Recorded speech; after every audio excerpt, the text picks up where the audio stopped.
தேடாதே உனக்கு பெரிய காரியம் ஆயத்தமாகிடோ.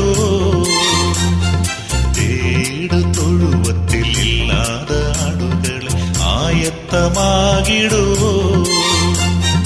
நம் கால மனிதர் இயேசுவை காண ஆயத்தமாக்கிடுவோ. நீ ஆயத்தமாக ஆயத்தப்படுத்து, வருகை மிக சமீபம்.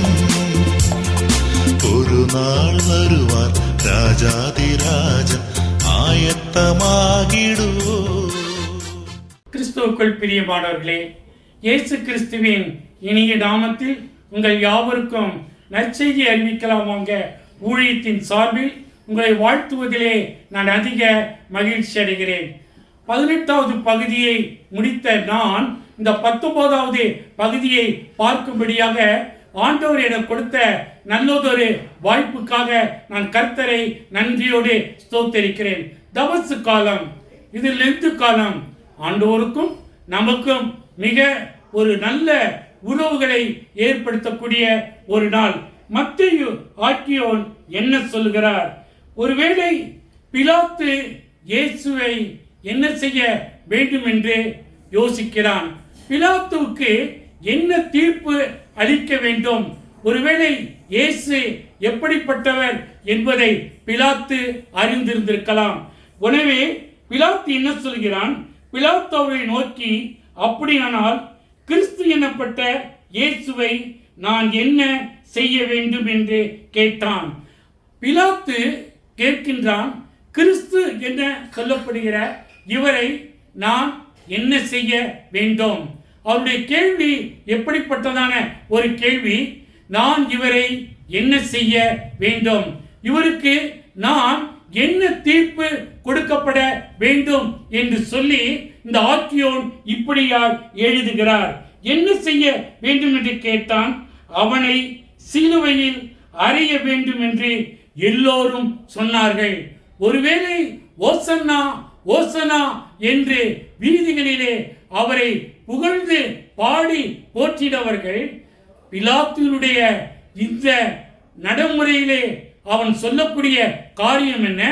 கிறிஸ்துவை நான் என்ன செய்ய வேண்டும் என்ற கேள்விக்கு குருத்தோலையை கையில் பிடித்திருந்த இவர்கள் இவரை சிலுவையிலே அறையும், இவரை சிலுவையிலே அறையும் என்று கூக்கலிடுகிறார்கள். எனவே அவரை சிலுவையில் அறைய வேண்டும் என்கிற ஒரு சாத்தியம் பிதாவினுடைய கரங்களிலே கொடுக்கப்பட்டிருந்த படியினாலே தான் பிதா குமாரனை இவ்வுலகத்திற்குள் அனுப்பி வைத்தார். இந்த பாடுகள் எல்லாவற்றையும் அவர் நமக்காக, ஒருவேளை நம்முடைய காரியங்கள் எல்லாவற்றிற்கும் அவர் தம்முடைய சிலுவையிலே தன்னை கடைசி மட்டும் தாழ்த்தினவராக பிலாத்து சொல்லுகிறான். நான் இவரை என்ன செய்ய வேண்டும் என்று கேட்கின்ற கேள்விக்கு மக்களிடத்தில் வந்த பதில் அறையும், இவனை சிலுவையிலே அறையும் என்று சொல்லி கூக்கலிட்டார்கள். ஜெபம். கிருபை நிறைந்த எங்கள் நல்ல ஆண்டவரே, ஆண்டவரே, இந்த பிலாத்து நான் கிறிஸ்துவை என்ன செய்ய வேண்டும் என்று மக்களிடத்திலே ஒரு கேள்வி கேட்கிற வேளையிலே அறையும், இவனை சிலுவையிலே அறையும் என்று அந்த கல்வாரியின் அடிவாரத்திலே கூக்கலிடுகிறதை நாங்கள் பார்க்கிறோம். எங்களுக்காக, எங்களுடைய பாவங்கள் தீர்வதற்காக, எங்களுடைய அக்கிரமங்கள் கழுவப்படுவதற்காக அறையும், இவனை சிலுவையிலே அறையும் என்று கூக்கலிட்டார்கள். பிதா, குமாரன், பரிசுத்தாவின் நாமத்தினாலே ஆமேன். நமது ஆண்டவராகிய இயேசு கிறிஸ்துடைய கிருபையும் பிதாவாகிய தேவனுடைய அன்பும் பரிசுத்தாவியானுடைய அன்பின் ஐக்கியமும் நாம் அனைவரோடும் கூட சதா காலங்கள் ஆசீர்வாதத்தோடு நிலைத்திருப்பதாக. ஆமீன்.